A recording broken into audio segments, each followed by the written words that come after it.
बहुजन समाज में जन्मे समस्त बहुजन महापुरुषों को कोटि कोटि नमन करते हुए भारतीय संविधान निर्माता विश्व रत्न बोधिसत्व बाबा साहब जी को कोटि कोटि नमन करते हुए मैं भीम आर्मी संस्थापक भीम पुत्र विजय कुमार आजाद अपनी वाणी को आरंभ करता हूँ। और वाणी को आरंभ करने से पूर्व विश्व गुरु तथागत गौतम बुद्ध जी के जयकारे से शुरुआत करता हूँ। तथागत बुद्ध की करुणा हो। इतने लोग बैठे हुए आवाज नहीं आ रही है। हे मेरे धर्म बंधुओं, थोड़ा ताकत से बोलेंगे। तथागत बुद्ध की करुणा हो। तथागत बुद्ध की करुणा हो।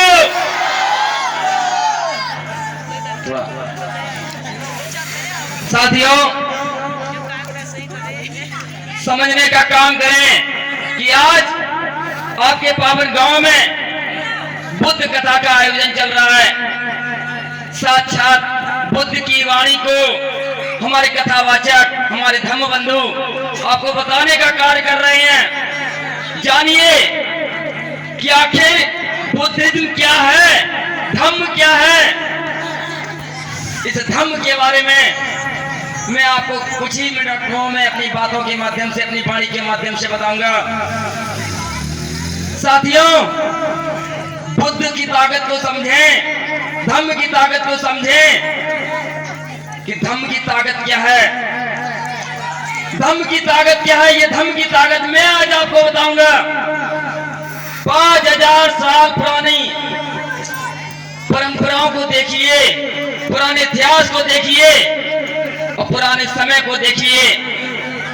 तथागत बुद्ध एक ऐसे महान मसीहा हुए हैं जिन्होंने निस्वार्थ भाव से त्याग, तपस्या और बलिदान की भावना को रखते हुए देश में समतावादी विचारधारा को प्रभावित करने के लिए अपनी इच्छाओं का त्याग किया, अपनी इच्छाओं का त्याग किया, देश में अखंड शक्ति प्रदान करने का काम किया।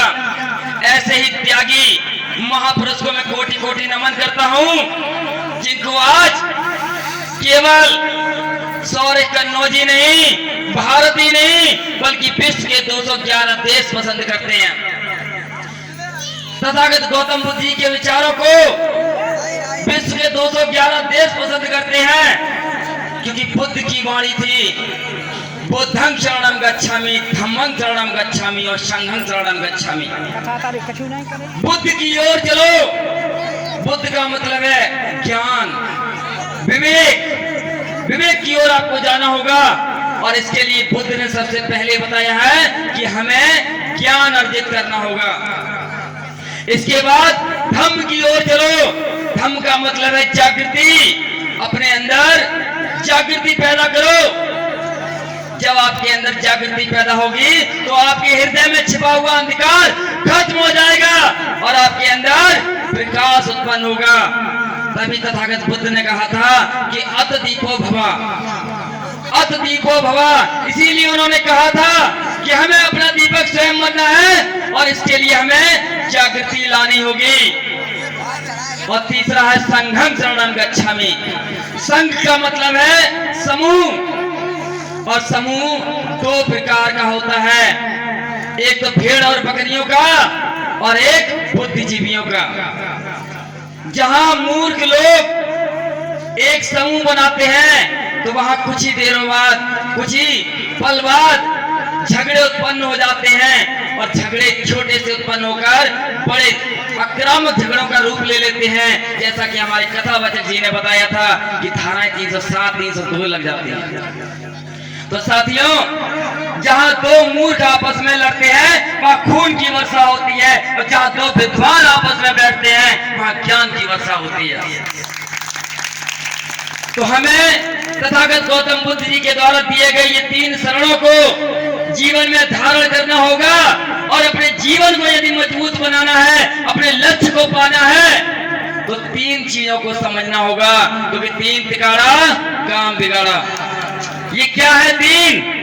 व्यक्ति 3 चीजों के लिए काम करता है। पहला है पर्सनालिटी, अपनी पर्सनालिटी के लिए काम करता है। दूसरा पॉपुलरिटी, अपनी लोकप्रियता के लिए काम करता है। और तीसरा तीसरा है पावर, शक्ति के लिए काम करता है। इन तीन चीजों को पाने के लिए हमें बुद्ध के तीनों शरणों को समझना होगा और तीनों शरणों को समझने के बाद हमें पंचशील को धारण करना होगा। यह कितने लोग हैं जिन्होंने पंचशील को धारण किया? जरा हाथ उठाएं।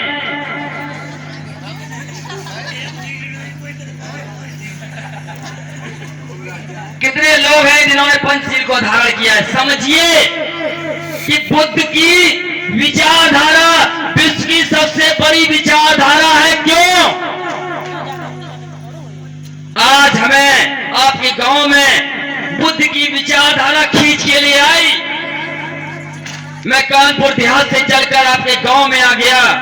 ये केवल बुद्ध की विचारधारा की ताकत थी, बुद्ध की वाणी की ताकत थी कि मैं आज आपके गांव में आया हूं। समझिए कि पंचशील क्या है। और पंचशील का मतलब जब आप समझ जाएंगे तो मैं दावा करता हूं कि कोई भी व्यक्ति आपको छुपा नहीं सकता, बिगा नहीं सकता। पहला शील है पारादिपाता वीरमणि शिक्षा पदं क्षमादयामि। कहने का मतलब है कि मैं किसी भी जीव या प्राणी की अकारण हत्या नहीं करूंगा। ऐसी बात किसी और ने नहीं, तथागत गौतम बुद्ध जी ने बताई, देश को संदेश दिया कि हमें लड़ाई और झगड़े नहीं, हिंसा नहीं करनी, अहिंसा करनी है। लोगों में समता लानी है, समानता लानी है, भाईचारा लाना है, मानव को मानव समझाना है, मानवतावादी विचारधारा लानी है। ये पहला शील जिसको समझ में आ जाएगा, मैं दावा करता हूं ना तो उसके घर में कभी झगड़ा होगा, ना ही उसके रिश्तेदारों में झगड़ा होगा, ना ही गांव में झगड़ा होगा। बुद्ध के पहले शील को समझना होगा। दूसरा है अदिन्न दाना वीरमणि शिक्षा पदं क्षमादयामि। ये समझना होगा। ये पाली भाषा के शब्द हैं, पाली भाषा के शब्द हैं। मैं इसकी हिंदी भी आपको बता रहा हूं ताकि आप समझ सकें।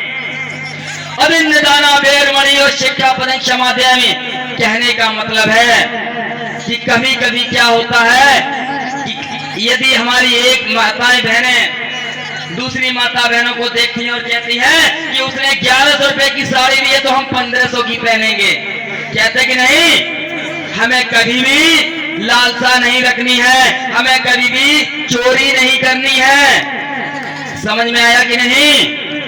हमें चोरी नहीं करनी है, जितना है उतने में संतुष्ट होना है। और जो व्यक्ति संतुष्ट हो जाता है वही बुद्ध की तरह स्थिर हो जाता है। और वही हमारा तीसरा शील है, वही हमारा तीसरा शील है। ये समझने का काम करना होगा।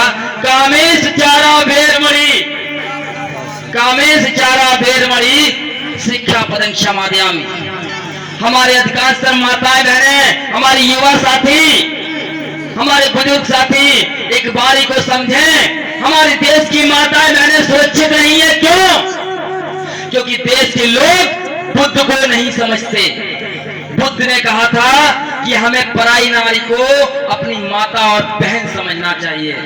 हमें किसी भी व्यक्ति के ऊपर कुदृष्टि नहीं डालनी चाहिए, गलत व्यवचार नहीं करना चाहिए और गलत विचारों को हृदय में नहीं टिकना चाहिए, नहीं पनपने देना चाहिए। ये बुद्ध की वाणी थी और बुद्ध की वाणी जिसने मान ली वो महान हो गया और जिसने नहीं मानी वो आज भी आसाराम की तरह जेल में सड़ रहे हैं।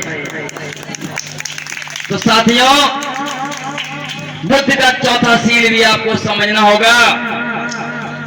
मूसावादा वीरमणि शिक्षा पदं क्षमादयामि कहने का मतलब है कि हमें किसी की चुगली नहीं करनी, बुराई नहीं करनी, निंदा नहीं करनी। हमें तो केवल सत्य बोलना है जो प्रमाण के आधार पर सत्य है। ऐसा क्या कारण रहा जो डॉक्टर बी.आर. अम्बेडकर जी ने सभी धर्मों का अध्ययन करने के बाद बुद्ध को चुना, बुद्धिज्म को चुना, धम्म को चुना? ये समझना होगा, क्योंकि धम्म में वो सच्चाई है कि धम्म में जो भी बात कही जाती है वो प्रमाण के आधार पर सत्य पाई जाती है। धम्म के आधार पर सत्य पाई जाती है, प्रमाण के आधार पर सत्य पाई जाती है। और बुद्ध का ज्ञान, धम्म का ज्ञान साइंस के आधार पर खरा पाया जाता है। इसीलिए हजारों नहीं लाखों लोग एकजुट हो जाएं, लेकिन एक धम्म प्रेमी को डिगा नहीं सकते, इस बात का मैं दावा करता हूं। तो साथियों, बुद्ध का ये चौथा सील मैंने आपको बताया। और पांचवा सील समझिए, मैं इस गांव में आया और आते ही देखा कि बुद्ध कथा चल रही है। हमारे आचार्य जी सुंदर सुंदर शब्दों के माध्यम से लोगों को जागरूक कर रहे हैं, इतने सुंदर सुंदर शब्दों का प्रयोग कर रहे हैं, लेकिन लोग शब्दों को सुनने की बजाय केवल अपने कार्यों में मग्न है, वाणी को समझिए। पांचवा सील क्या कहता है वो आप समझने का काम कीजिए। आज के समय में ये सील पांचवा आप लोगों पर विशेष करके लागू होता है। जो पांचवा सील अपने जीवन में धारण कर लेगा, उसे कोई भी संसार की ताकत डिगा नहीं सकती। वो समझने का काम करें। सुरा मेरा मज्जा पमाद ठाना बेरमणि शिक्षा पदम क्षमाध्यामी।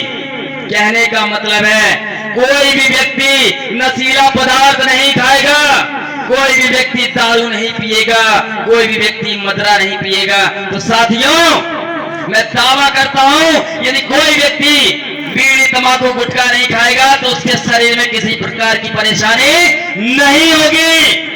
कोई भी व्यक्ति यदि मदरा का सेवन नहीं करेगा तो उसके घरों में कभी भी झगड़ा नहीं होंगे। बुद्ध के 5 सीलों को समझिए, और जो 5 सीलों को संसार में समझ लेगा वही महान होगा। मैं अब ज्यादा कुछ नहीं कहता, मैं तो इतना ही कहता हूं कि केवल बुद्ध को नमन करने से कुछ नहीं होगा। बुद्ध के त्रिशण और पंचशील को समझना होगा, पढ़ना होगा और उन पर चलना होगा।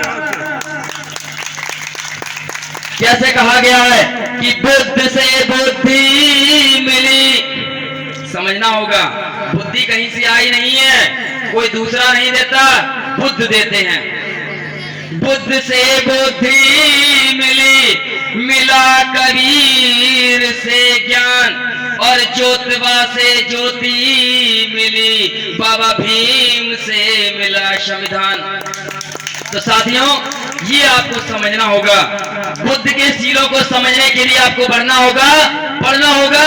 और बुद्ध की वाणी को डॉक्टर बी.आर. अम्बेडकर ने बताने का काम किया था, किसी और वाणी को नहीं बताया था। उन्होंने भी कहा, शिक्षित बनो, संगठित रहो, संघर्ष करो। कितनी बातें कही? 3 बातें कही। तो ये 3 बातें समझाने के लिए हमारे कथावाचक जी आए हैं। धम्म को समझो, हे मेरे धम्म बंधुओं, धम्म दान दिया करो ताकि हमारे कथावाचक बीच बीच में जाकर आपको समझा सके, आपके बीच में समझा सके। मैं आज कथावाचक जी की वाणी से बड़ा प्रसन्न हूं। कम साधन होने के बावजूद भी, बिना किसी भेदभाव के, बिना किसी लालच के, बिना झूठ बोले हुए आपको सच्चाई बता रहे हैं, आपको सच्चाई बता रहे हैं। और इनके बारे में भी मैं 2 लाइनें बोल दूं। ये समझना होगा, 5000 साल पुराने इतिहास से लेके वर्तमान इतिहास को उठाकर देख लीजिए। ना तो बाबा साहब पर, ना तथागत गौतम बुद्ध जी पर, ना ही किसी बौद्ध भिक्षु पर, और ना ही किसी धम्म बंधु पर किसी भी प्रकार के दामन पर दाग नहीं लगा है। इतिहास गवाह है कि किसी भी धम्म बंधु के दामन पर दाग नहीं लगा है। ये तो बहुत से लोग दिखावा करते हैं। तो साथियों, दिखावा उन्हें करना है जिन्हें दलाली करनी है। हमारा और आपका मकसद तो समाज को जागरूक करना होना चाहिए। इसके लिए छोटी छोटी धम्म कथाएं हमें और आपको मिलकर करवानी है। जय भीम, जय संविधान।